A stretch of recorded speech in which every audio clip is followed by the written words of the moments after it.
캄보디아가 큰 충격에 빠졌습니다. 동남아시아 전역을 공포로 몰아넣던 정체불명의 범죄 조직들. 그들의 마수가 뻗친 캄보디아 한 도시에서 상상조차 할 수 없는 끔찍한 일이 벌어졌습니다. 납치, 감금, 그리고 협박. 하지만 아무도 나서지 않았습니다. 국제기구들은 침묵했고 주변국 정부들도 외면했죠. 그런데 말입니다. 피해자 중 단 한 명의 국적이 대한민국으로 확인되는 순간 모든 것이 뒤바뀌었습니다.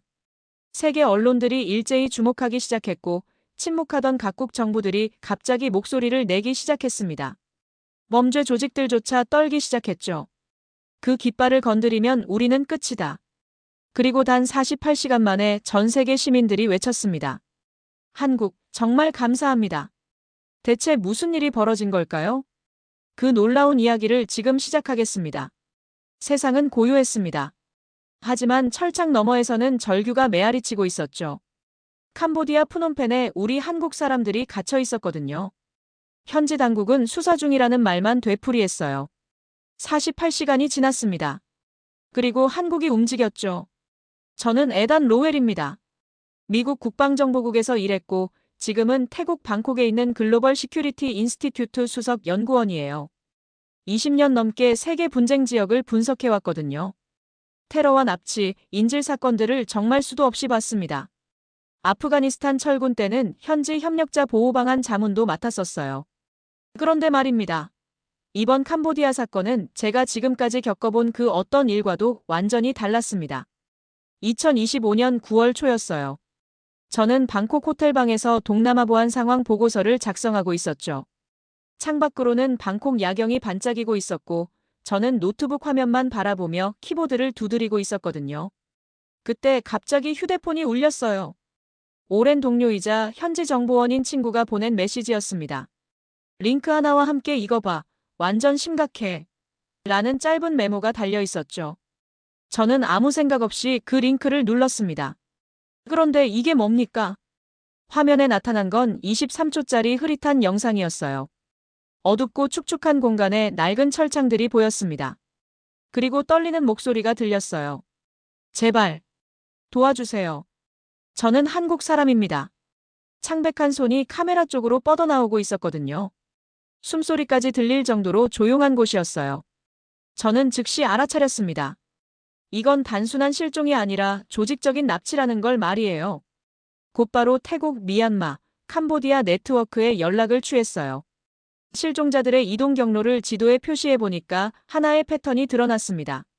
중국계 조직들이 벌인 짓이었어요. 보이스피싱으로 사람들을 꼬드겨서 여권을 빼앗고 강제로 일을 시키는 완전한 시스템이었거든요. 그런데 현지 정부는 뭐라고 했습니까? 조사 중입니다. 국제기구들도 마찬가지였어요. 상황을 파악하고 있습니다. 똑같은 말만 앵무새처럼 반복하더라고요. 이게 뭔 일입니까? 사람들이 죽어가고 있는데. 대사관 앞에서는 가족들이 울부짖고 있었어요. 어머니들이 자식 사진을 들고 서서 내 아들 좀 찾아주세요. 라며 절규하고 있었거든요. 그런데 아무도 움직이지 않았습니다. 정말 아무도요. 모두가 절차를 이야기했어요. 검토를 말했고 회의를 말했습니다. 아무도 사람을 이야기하지 않았거든요. 소셜미디어에서는 분노가 폭발했죠. 정부는 뭐 하고 있냐? 우리 국민들이 죽어가고 있는데. 이런 글들이 계속 올라왔어요. 저는 보고서에 이렇게 적었습니다. 폭풍 전야다. 누구도 총대를 매려 하지 않는다. 48시간이 흘렀어요. 그런데 말입니다. 9월 3일 밤 11시. 제 휴대폰에 속보가 떴습니다. 대한민국 특수대응팀 긴급 파견 결정. 잠깐만요. 영사 지원이 아니라 특수팀이라고요? 저는 의자에서 벌떡 일어났어요. 20년 넘게 이런 일을 해봤지만 이런 속도는 처음 봤거든요. 다른 나라들 보세요. 미국도 그렇고 유럽도 마찬가지예요. 회의하고 검토하고 또 회의하고. 그러다가 몇 달 뒤에 미안합니다. 늦었네요 하잖아요. 그런데 한국은 뭡니까? 48시간 만에 특수팀을 보낸다고요? 이게 말이 됩니까? 저는 깜짝 놀라서 동료에게 전화했어요. 야, 한국이 정말 움직인다는 거야? 응, 벌써 출발했대. 뭐? 벌써? 특수팀이 공항에 도착했다고 하더라. 저는 정말 소름이 돋았습니다. 이게 바로 한국이구나. 말이 아니라 행동이구나. 세상에서 가장 빠른 나라. 세상에서 가장 확실한 나라. 저는 급하게 노트에 한 줄을 적었어요.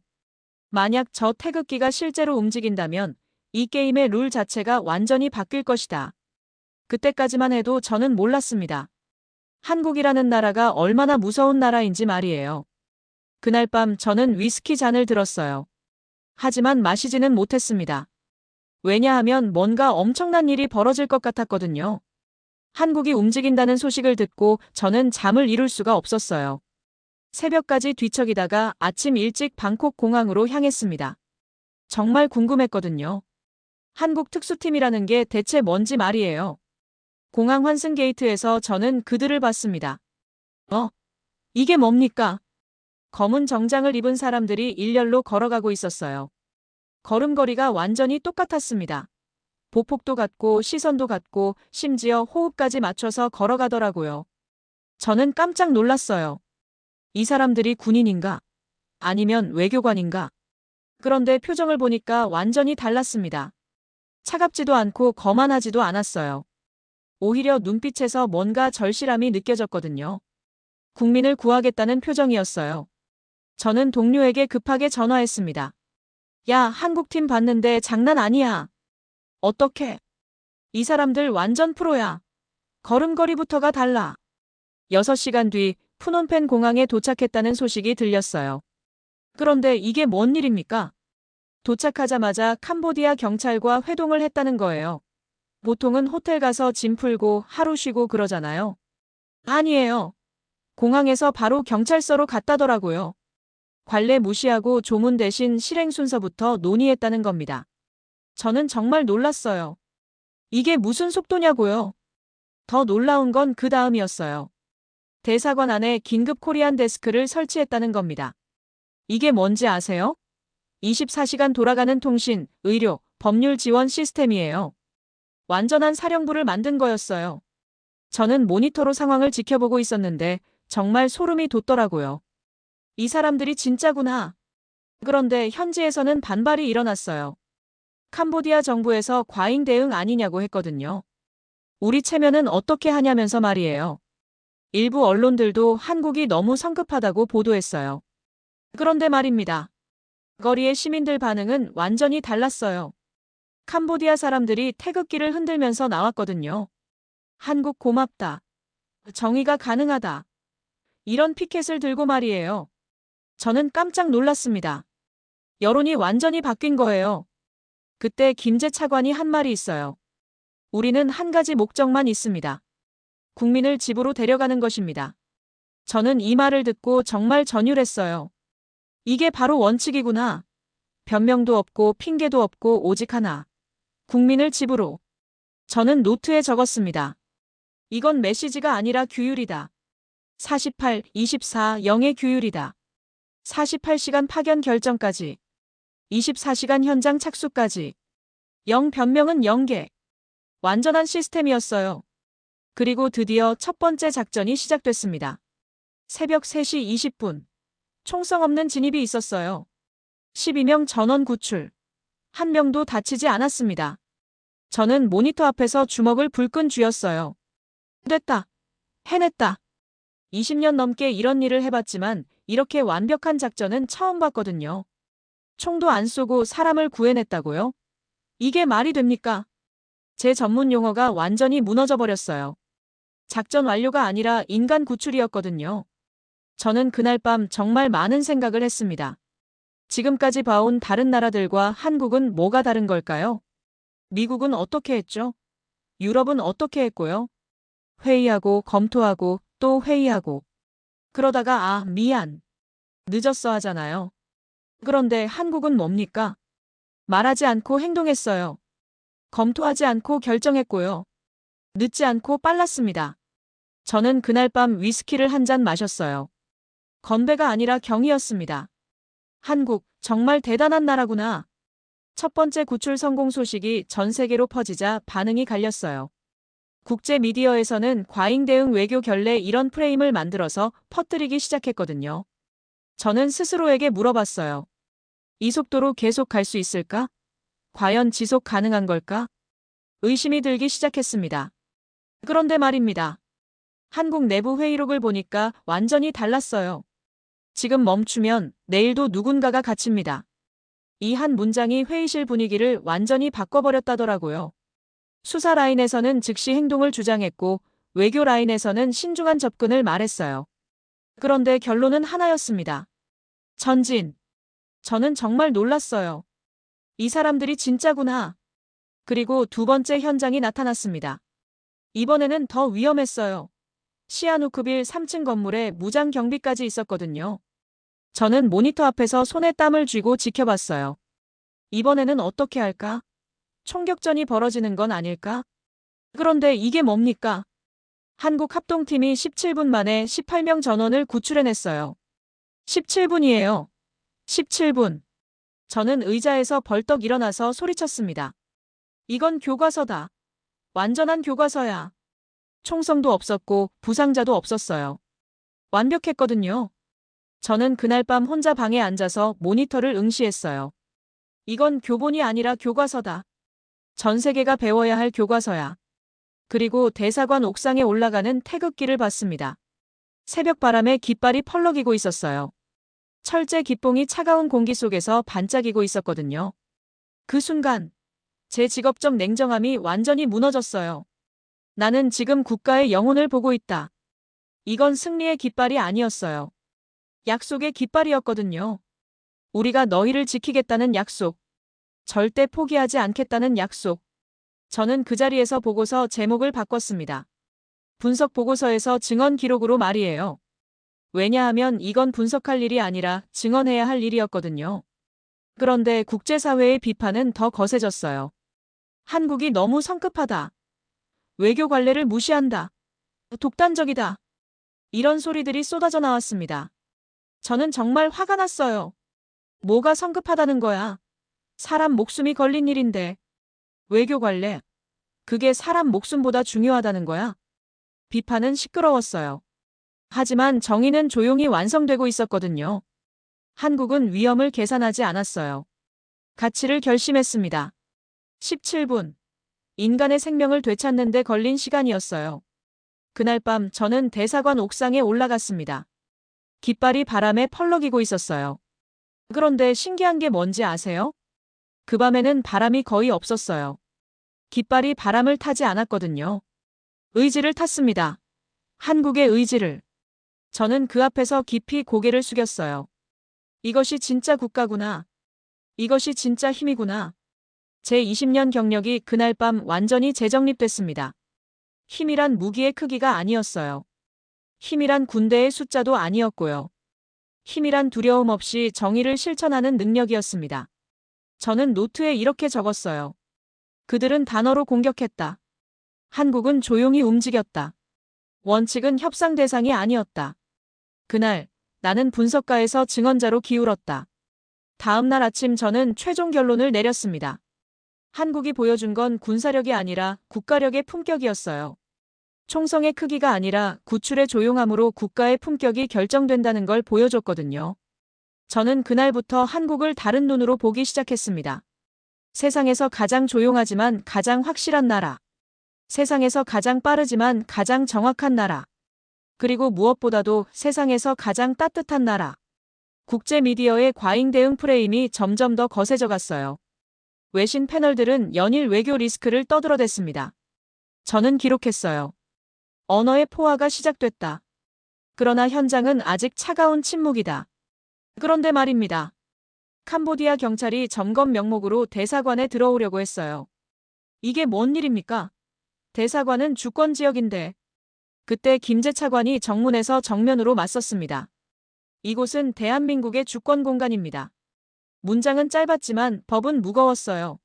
경찰이 그냥 물러났거든요. 저는 정말 소름이 돋았습니다. 이게 바로 품격이구나. 소리 지르지 않고도 이길 수 있는 거구나. 하지만 한국 내부에서도 의견이 갈렸어요. 외교 라인에서는 완급 조절이 필요하다고 했고 수사 라인에서는 즉시 행동해야 한다고 맞섰거든요. 회의가 길어졌어요. 논쟁이 격해졌습니다. 그런데 박성주 본부장이 한 말이 있어요. 지금 멈추면 내일 누군가가 또 갇힙니다. 방 안의 공기가 완전히 바뀌었다더라고요. 모든 논쟁이 그 한 문장으로 끝났어요. 저는 정말 감동했습니다. 이게 바로 원칙이구나. 협상이 아닌 양심이구나. 그런데 더 놀라운 일이 벌어졌어요. 거리에 나온 시민들이 태극기와 캄보디아 국기를 함께 흔들기 시작한 거예요. 한국 감사합니다. 정의는 가능합니다. 이런 피켓을 들고 말이에요. 저는 방콕 화면 앞에서 속삭였습니다. 정의는 국적을 가리지 않는다. 깃발 두 장이 한 방향으로 흔들리고 있었거든요. 한국이 온 게 아니라 정의가 온 거였어요. 그래서 긴급 코리안 데스크를 확장했습니다. 현지 의료, 심리, 법률 라인을 모두 증원했어요. 이제 속도와 원칙이 시스템화되기 시작했습니다. 저는 깨달았어요. 이제 의지가 체계를 얻었다. 그런데 더 큰 시험이 기다리고 있었습니다. 세 번째 현장이 발견된 거예요. 이번에는 정말 위험했어요. 시아누크빌 외곽 3층 콘크리트 건물에 외부 경비까지 있었거든요. 그런데 가장 충격적인 건 인질범들이 접근하면 인질을 해치겠다고 협박한 거였어요. 저는 정말 가슴이 철렁했습니다. 이번에는 어떻게 하지? 총격전이 벌어지는 건 아닐까? 긴급회의가 소집됐어요. 6시간 동안 계속됐습니다. 일부에서는 조건부 협상을 제안했어요. 그런데 이진학 형사가 단호히 거부했습니다. 그 순간 내일의 범죄가 늘어납니다. 결론이 났어요. 협상은 없다. 단, 인질제로 손실 원칙. 준비시간 48시간. 저는 정말 떨렸어요. 무기는 말이었고 한국은 침묵으로 맞섰다. 정찰과 모델링이 시작됐습니다. 500m 원거리에서 경비 교대 주기, 식사 동선, 조명 패턴을 모두 기록했어요. 과거 건축허가 서류까지 입수해서 3차원 내부 모델을 만들었거든요. 문과 벽체 강성까지 수치화했습니다. 저는 감탄했어요. 이 사람들이 진짜 프로구나. 그리고 한국 요원과 캄보디아 특공대 15명이 전술 동기화를 시작했어요. 브리칭 타이밍을 0.4초 오차 내로 맞췄습니다. 진입 후 무성 3분 룰을 채택했어요. 3분 동안은 절대 소리를 내지 않는다는 거였거든요. 저는 정말 소름이 돋았어요. 완급이 아닌 원칙, 외교가 아닌 양심. 드디어 23분 작전이 설계됐습니다. 진입 0형분에서 1층 경비 6명 비무장 제압. 2분 목표. 02분에서 2층 복도 경계 2명 동시 무력화. 3분 목표. 05분에서 3층 문전 도달. 동시다발 3점 브리치. 18분 내 인질 전원 해제. 저는 메모했습니다. 이번엔 교과서를 쓰는 쪽이 우리다. 설계는 차가웠지만 목표는 따뜻했어요. 그 사이를 잇는 건 규율이었습니다. 저는 그날 밤 정말 많은 생각을 했어요. 이번엔 실패가 아니라 타협이 금지어였다. 한국은 시간을 사지 않았어요. 시간을 만들었습니다. 48시간을. 다른 나라들처럼 몇 달씩 끌지 않고 48시간 만에 완벽한 작전을 설계한 거예요. 저는 정말 감동했습니다. 정문은 닫혀 있었지만 주권은 열려 있었다. 국민에게. 그리고 브리칭의 문턱에서 저는 신념의 온도를 느꼈어요. 차가운 계획과 뜨거운 마음이 만나는 지점이었거든요. 저는 그날 밤 위스키를 따랐지만 마시지 않았어요. 내일이면 모든 게 결정될 테니까요. 한국이 정말 해낼 수 있을까요? 아니면 이번에는 무리였을까요? 작전 개시 시간이 다가왔습니다. 새벽 4시. 방콕 모니터룸에서 저는 손에 땀을 쥐고 지켜봤어요. 카운트다운이 아니라 심장 박동 소리만 들렸습니다. 진입 신호가 떨어졌어요. 태극, 이동. 동시에 3개의 문이 열렸습니다. 총성은 없었어요. 오직 결심의 소리만 남았거든요. 저는 모니터 앞에서 숨을 죽이고 지켜봤습니다. 1층 경비 제압. 기절시키고 구속하고 비무장화. 완벽했어요. 2층 복도에서는 문 너머로 울음소리가 들렸어요. 팀원 3명이 동시에 손짓을 했습니다. 정지, 조용히 열쇠. 무성의 3분 룰이 완벽하게 작동하고 있었거든요. 3층 도달 시간. 17분 38초. 숨소리조차 각본에 포함된 듯 완벽했어요. 저는 정말 소름이 돋았습니다. 호흡조차 계획의 일부였다. 그런데 예상 밖의 변수가 생겼어요. 감시 카메라 뒤에서 미세한 적외선 반사가 포착됐습니다. 폭약 트랩이었어요. 저는 가슴이 철렁했습니다. 이런 함정이었나. 그때 한 요원이 몸으로 덮쳤어요. 폭발, 굉음, 연기가 자욱했습니다. 저는 모니터 앞에서 주먹을 불끈 쥐었어요. 안 돼! 안 돼! 그런데 놀라운 일이 벌어졌습니다. 인질 전원 무사. 한 명도 다치지 않았어요.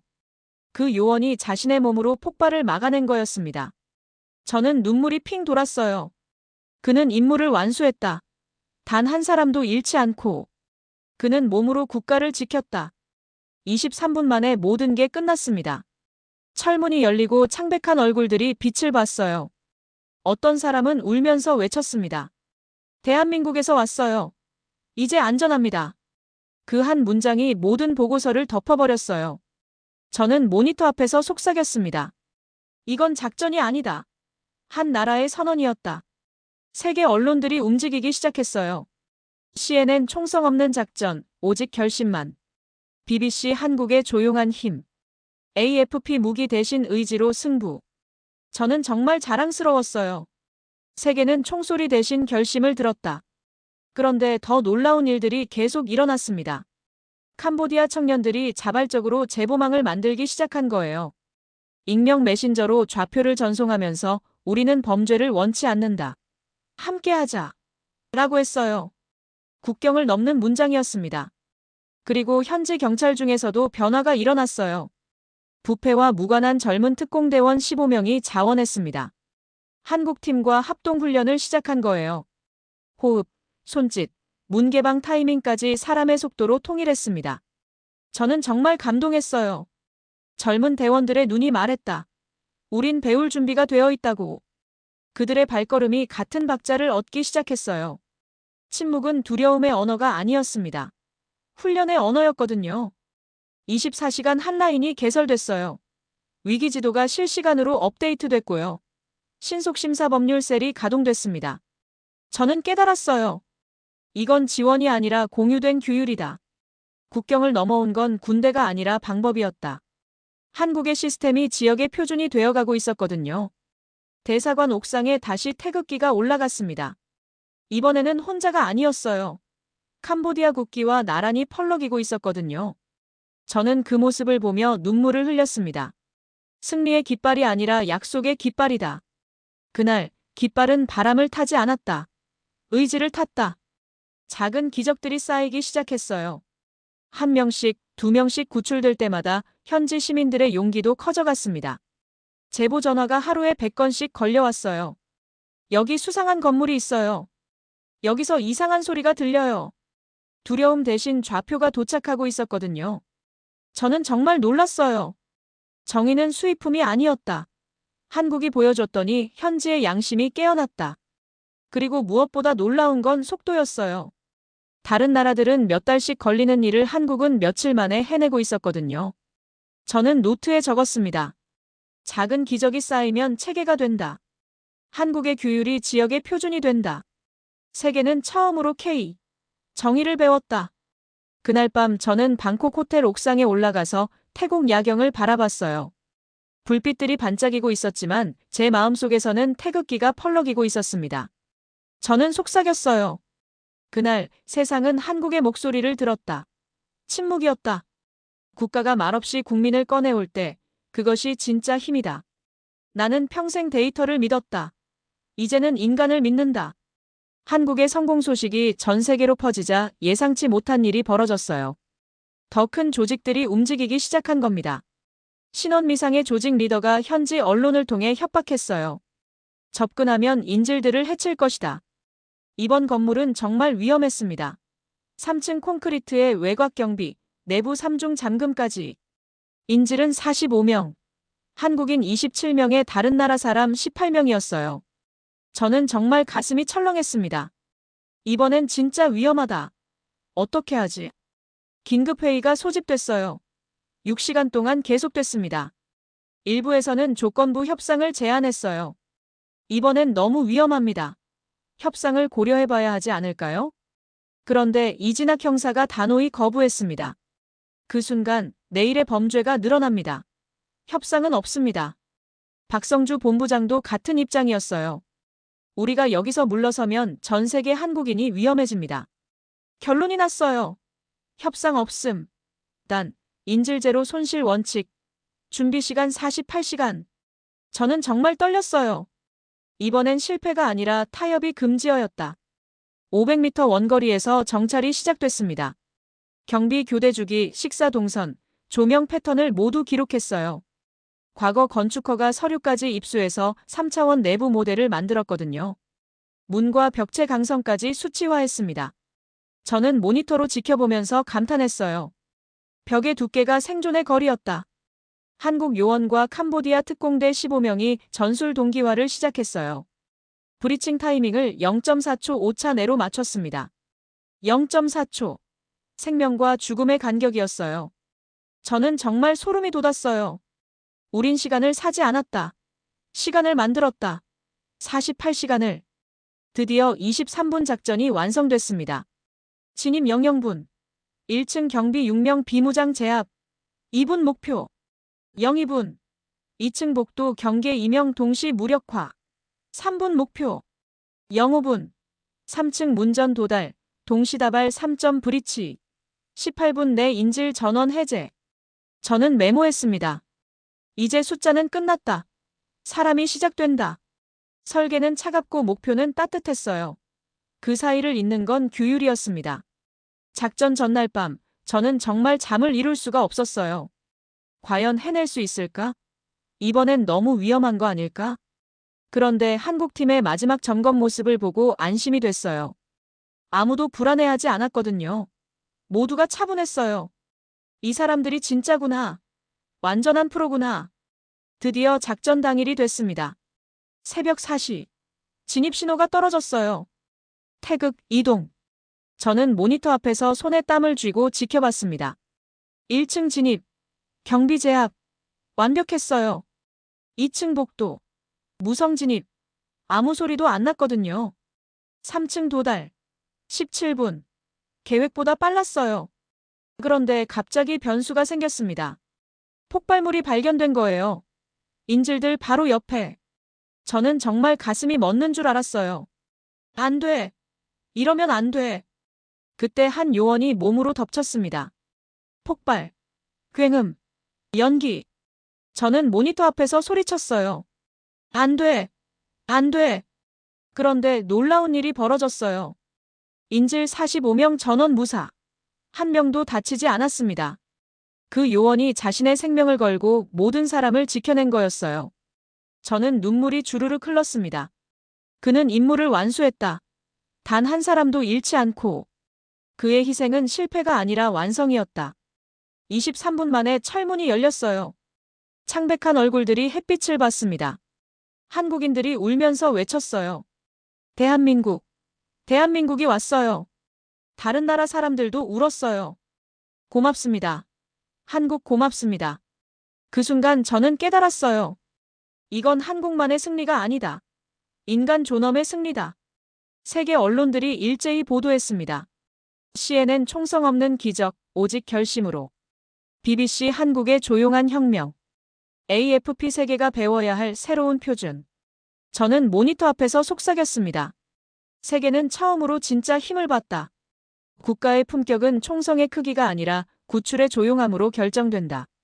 그날 밤 캄보디아 거리에는 태극기와 캄보디아 국기가 함께 펄럭였어요. 시민들이 촛불을 들고 나왔습니다. 한국 감사합니다. 정의는 가능합니다. 우리도 할 수 있습니다. 저는 정말 감동했어요. 한국은 승리하지 않았다. 증명했다. 정의는 수입품이 아니었다. 그날 현지의 양심이 깨어났다. 그리고 가장 놀라운 건 그 다음이었어요. 다른 동남아 국가들에서 연락이 오기 시작한 겁니다. 우리도 한국 방식을 배우고 싶다. 합동훈련을 해달라. 시스템을 공유해달라. 저는 정말 소름이 돋았습니다. 이것이 진짜 한류구나.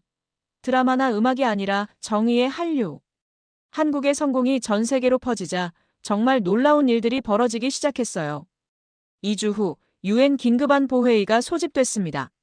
한국형 해외 위기 대응 모델이 공식 안건으로 채택된 거예요. 저는 정말 깜짝 놀랐습니다. 이게 뭔 일이야? 한국이 UN 모델이 된다고? 각국 대표들이 한 목소리로 말했어요. 이건 군사력이 아니라 국가력의 품격이다. 총성의 크기가 아니라 구출의 조용함이 진짜 힘이다. 저는 회의록을 보면서 정말 자랑스러웠어요. 힘이란 두려움 없이 정의를 실천하는 능력이다. 이게 바로 한국이 보여준 거였거든요. 그런데 더 놀라운 일이 캄보디아에서 벌어졌습니다. 부패 수사가 본격적으로 시작된 거예요. 관련 공무원 17명이 기소됐습니다. 현지 시민단체와 청년층이 거리로 나왔어요. 정의는 수입품이 아니다. 한국이 보여줬다. 우리도 할 수 있다. 저는 눈을 감고 생각했어요. 한 나라가 다른 나라의 양심을 깨웠다. 정말 놀라운 변화였습니다. 그리고 그날의 이름 없는 영웅들을 기리는 일이 있었어요. 현지 경찰 15명, 자원봉사자 8명, 그리고 폭발을 막은 그 요원. 한국 정부에서 공동 명예 훈장을 수여했습니다. 훈장 메달 중앙에는 2개의 국기가 교차해 있었어요. 태극 무늬와 앙코르 문양이. 저는 정말 감동했어요. 그의 이름은 남지 않았다. 그러나 그의 선택이 남았다. 시상식 때 한국 대사가 한 말이 있어요. 영웅은 혼자 만들어지지 않습니다. 함께 만들어집니다. 현지 경찰관 한 명이 눈물을 흘리며 말했어요. 저는 처음으로 경찰이라는 직업이 자랑스럽습니다. 그 순간 저는 깨달았어요. 이것이 진짜 승리구나. 사람의 마음을 바꾸는 승리. 그리고 저는 최종 보고서를 완성하기 시작했습니다. 제목을 이렇게 정했어요. 조용한 확신의 힘. 서두에 이렇게 적었어요. 나는 데이터로 세계를 분석해왔다. 하지만 그날 한국이 보여준 건 숫자가 아닌 영혼의 질서였다. 20년 넘게 써온 보고서 중에서 가장 떨리는 손으로 쓴 글이었어요. 이건 분석이 아니라 증언이다. 그런데 더 큰 발표가 있었습니다. 한국 정부에서 K 위기 대응 협력 이니셔티브를 발표한 거예요. 전 세계 12개국과 인도적 작전 훈련 협약을 체결했습니다. 태국, 베트남, 필리핀, 인도네시아, 말레이시아까지 모든 나라가 한국 방식을 배우고 싶어 했어요. 저는 정말 놀랐습니다. 이것이 진짜 소프트 파워구나. 드라마도 K-팝도 아닌 K. 청이. 각국 대표들이 한국에 와서 직접 훈련을 받기 시작했어요. 무성 3분 룰부터 48시간 시스템까지. 모든 게 교육 과정이 됐거든요. 저는 감탄했어요. 세계는 처음으로 K. 정의를 배웠다. 그리고 제가 가장 감동받은 순간이 있었어요. 캄보디아 프놈펜 시내에 한국정의 광장이 만들어진 거예요. 그곳에 작은 기념비가 세워졌는데 거기에 이렇게 적혀 있었어요. 정의에는 국경이 없다. 한국과 캄보디아의 우정을 기리며. 저는 그 앞에서 정말 오래 서 있었어요. 한국이 만든 건 작전이 아니라 새로운 문명 규율이었다. 그날 밤 저는 호텔 옥상에 올라가서 태극기를 바라봤어요. 바람에 펄럭이는 그 깃발을 보면서 저는 무릎을 꿇었습니다. 그날 나는 무릎을 꿇었다. 태극기 앞에서. 20년 넘게 세계 각지를 다니면서 수많은 국기를 봤지만 이렇게 감동받은 건 처음이었어요. 이 깃발이 대표하는 건 힘이 아니라 사랑이었다. 국민을 향한 사랑. 정의를 향한 사랑. 저는 그날 밤 일기에 이렇게 적었어요. 오늘 나는 진짜 강대국을 봤다. 강대국이란 큰 나라가 아니라 따뜻한 나라였다. 강대국이란 무서운 나라가 아니라 믿을 수 있는 나라였다. 그리고 마지막에 이 문장을 적었어요. 나는 이제 안다. 힘이란 사랑의 또 다른 이름이라는 걸. 캄보디아 거리에서는 매일 밤 시민들이 촛불을 들고 나왔어요. 한국 감사합니다. 정의는 가능합니다. 우리도 배우겠습니다. 그 모습을 보면서 저는 깨달았어요. 한국은 군대를 보낸 게 아니라 희망을 보냈구나. 한국은 무기를 가져온 게 아니라 용기를 가져왔구나. 그리고 무엇보다도 한국은 이기러 온 게 아니라 구하러 왔구나. 저는 그날 밤 정말 많은 생각을 했어요. 미국은 어떻게 했을까요? 유럽은 어떻게 했을까요? 아마 회의하고 검토하고 또 회의했을 거예요. 그러다가 몇 달 뒤에 미안합니다. 늦었네요. 했을 거고요. 그런데 한국은 뭡니까? 48시간 만에 움직였어요. 총 1발 안 쏘고 구해냈고요. 그리고 전 세계의 표준이 됐습니다. 그로부터 한 달이 지났습니다. 저는 워싱턴으로 돌아왔어요. 하지만 제 마음은 아직도 그곳에 있었습니다. 태극기가 펄럭이던 그 순간의 말이에요. 워싱턴의 동료들이 저를 보고 놀랐어요.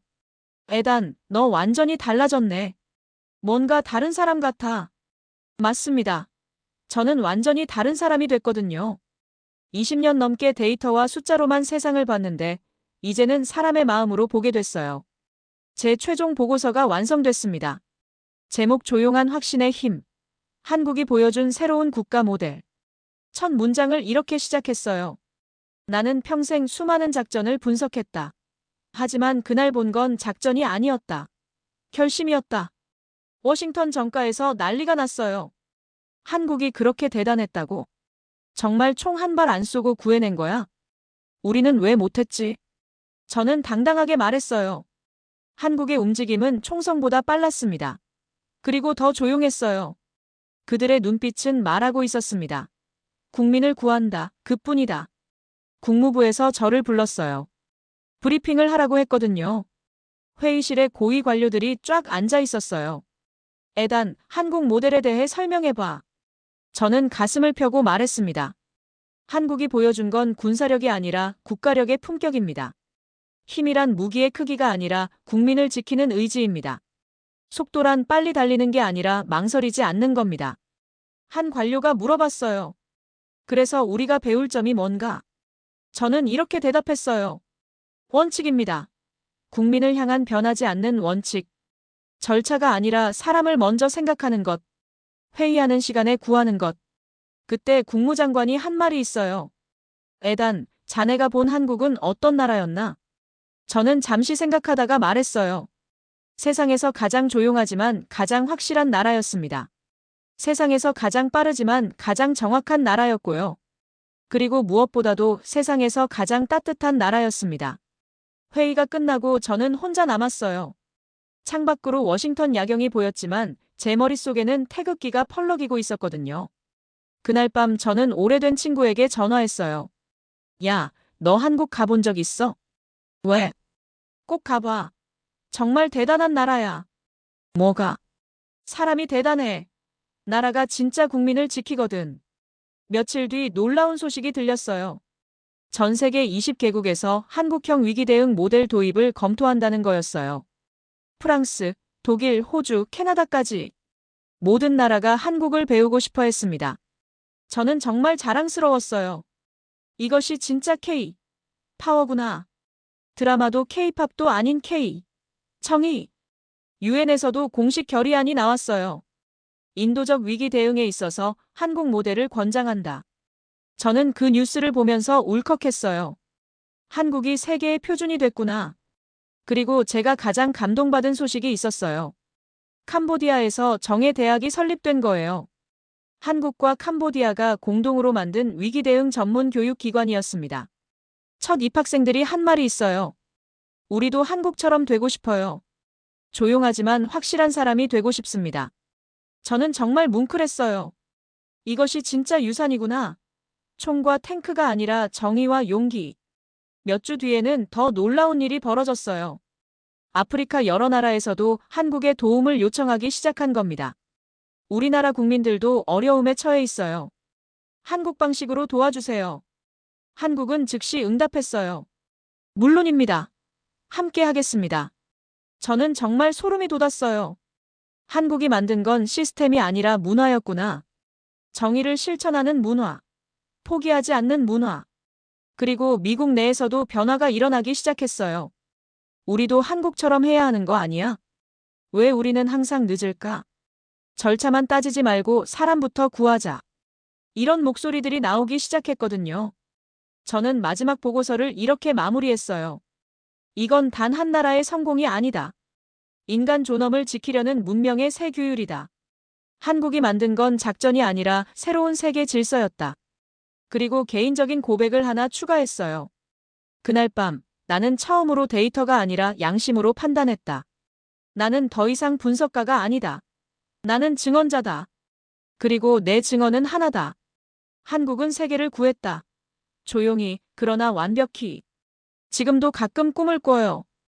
태극기가 바람에 펄럭이는 꿈을. 대한민국에서 왔어요. 이제 안전합니다. 라는 목소리가 들리는 꿈을. 그때마다 저는 깨어나서 생각해요. 아, 진짜 강대국을 봤구나. 진짜 강대국은 이기는 나라가 아니라 구하는 나라였구나. 1년이 지난 지금 저는 한국어를 배우고 있어요. 언젠가 한국에 가서 직접 감사합니다라고 말하고 싶거든요. 그 나라의 언어로, 그 나라의 마음으로 말이에요. 저는 이제 확신합니다. 한국이 보여준 것은 새로운 시대의 시작이었어요. 무력이 아닌 의지로, 소음이 아닌 침묵으로, 두려움이 아닌 사랑으로 세상을 바꾸는 진짜 힘을 보여준 거였습니다. 그리고 마지막으로 이것만은 확실히 말할 수 있어요.